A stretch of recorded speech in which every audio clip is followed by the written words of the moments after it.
one thing I've noticed is starting this podcast and building out the Unemployable community is people want to be led by strong leaders, whether that's a mentor, you know, whether that's, you know, a politician. That's what people want. And like you said earlier, though, what we're creating is a lot of weakness, right? When have you ever, you know, I shouldn't actually, I mean, when have you seen a successful weak leader, I should say? Like, you look at Donald Trump as an example, like him, love him or hate him. But in my opinion, he's he's one of the stronger leaders. You know when he's standing in a room, don't you? Right. Right. Like, gets his blouse, puts it together, stands, you know what I mean? People, like, and he stands tall. Yeah, and there's a respect about that. And that's why he can go and lead a country, love him, hate him, getting the votes, whatever it is. And I just think the Western world is becoming weaker and weaker. When you think of the leaders, you know, like when I think of, you know, some of the prime ministers that we've had sitting in a room with Donald Trump, I'm just like, Donald Trump, I'm like, there's levels to this game. You feel embarrassed. Right? Like there's literally levels to this game. Like, and sorry, just let me jump in. Do you remember when Anthony Albanese was sitting next to Donald Trump and he just berated, who was it? Rudd? Was it Rudd? He berated Rudd right in front of Anthony Albanese. Anthony Albanese should have turned to Donald Trump right then and said, "That's my worker. Yeah. If you say another word to him, we're going to have words." He just giggled like he just giggled and sold out one of his mates, laughed at him. I would have turned to Donald Trump and said, "Hey, Donald, that's not nice. Come on, mate. Like, we're supposed to be, you know, coordinated here. You're in Australia." That was his time to stand up. Like, even, and look, love or hate Donald Trump, he has an aura and presence about him. But if you want to be respected by him, you got to push back at certain points. And he just got ran over. To me, Anthony Albanese is just the beta male that has just been put into this position, and he's controlled by something behind the scenes because he's a yes man. I look at like the root, right? And you're going like, who loves conflict? Right? Who loves sitting here? But I'm on. Right. Right. Who loves being judged? Yeah. Right. Like I watched one of your reels the other day, and it was the one where Pauline Hanson came in the burqa recently.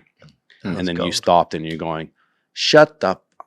You need to go back to and using pretty like Adam played it for us, and I'm like, he did. Fuck, we're interviewing this guy on Monday. And I'm like, holy shit, you know, like you got to have a set of nuts to go, you know what? I don't care.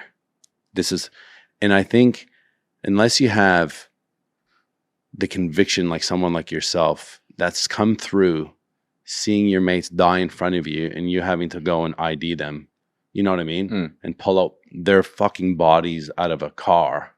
Like that is what gives, in my opinion, you know, someone the conviction like yourself to go out there and say, man, I don't give a shit. Like, I know that you've been followed, you know, you've mentioned it before, you know, you've been followed and your family's been followed and you've had to take them off socials and bits and pieces like this. Like, you're probably at a point going, I don't care anymore. Yeah. You know, whereas a lot of other people are like, I'm not even going to say that because my Aunt Janice is going to judge me and she might not be invite me to Christmas dinner. This is the thing. No, but that's what is the cost to for speaking the way you did? When we watched that video the other day, we were all like, holy shit, we've got a live one here. What has been the cost for you personally to have such a stern voice?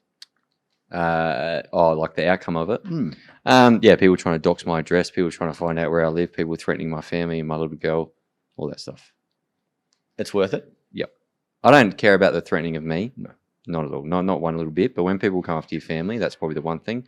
I've had to be very, very just careful. And I've been this way since I've been out of the army. Like if someone follows me from more than two corners, I'm looking in the rear vision mirror and seeing what's going on. Yeah. But security at my house, had to do a lot of stuff there. I've contacted a mate who's I don't want to get into it, but he's really, really based with a lot of his security intel, both domestic and foreign. So I've done a bit of work with him, worked out a bit of a social security risk assessment I need to do and stuff like that. So, but yeah, just keeping my family members away from all my social media platforms. And yeah, like if we book in a hotel, I book under my wife's name, her maiden name, stuff like that. But like one thing is getting out of a local gym. Because if you go to a local gym, you know, there's 50 other people around lifting weights. Someone takes a photo, he works there. Okay, no worries. They put in a group chat. Someone sits outside that gym for the next week straight. They understand where I go. They follow me home. and then they sit outside my home and say, okay, he works out of the gym from this time to this time every day. That's when his family's vulnerable. And this is exactly why I don't think people speak up. Yeah, but like you've got like people putting themselves on the line and doing shit that Sam is doing with the risk that he's just outlined, right? You've got people doing that. And I don't want to gloss over what you said before because it links back to that. You've got people that are willing to be the heroes and go out there and do that for the country. I don't think Sam is asking everyone else to take that level of risk or to do that. But before he just said, if you're concerned with the way that Australia is going, you need to get to the parent-teacher interviews at school and speak up. Like most people won't go to a parent-teacher interview and speak up because they're scared about what the other mums are going to think. Most people won't even tell you who they voted for, Mark. Like this is the issue. Yeah, they're ashamed. Okay, Yeah. It's only recently that, right? I'm sure years ago that you wouldn't have sat here and said, "I have voted." I've always with my done that. parents and my family, like I remember growing up, they wouldn't even talk about who voted for who. Like what don't you talk about, right? You don't talk about money, you don't talk about religion, you don't talk about politics. Now what we're saying is talk about politics. This has been ingrained in people's minds for years. But not even talk about politics. Like just take an interest because we are no longer living in a society where we can just be, she'll be right, mate. Because your kid might come home and say, hey, I want to talk to you about changing my gender. Like that is a genuine concern today unless we pay attention. We have to fucking start paying attention. If anything, that's your message, right? Yeah, you have to get involved. Everyone has to get involved. If they can take anything out of whatever I do, take out that you need to have the courage to get involved. And you don't have to put it out there like I do, and get like 30, 40 million views a month across all my platforms. Go put it out there to your local community. You know what I mean? Like get involved with your kids' local sporting team.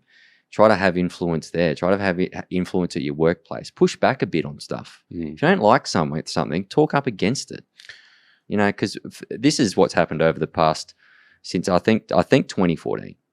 They've slowly drip fed us stuff, and we are where we are now because they've slowly placed stuff in, and it hasn't been all at once because everyone would have went, hey, stop it, all right, cut this shit out. What stuff? What stuff? Well, like the gender stuff, right? The green energy stuff, the net zero stuff, the climate change stuff, everything that's wrong with this country at the moment it didn't just come in overnight.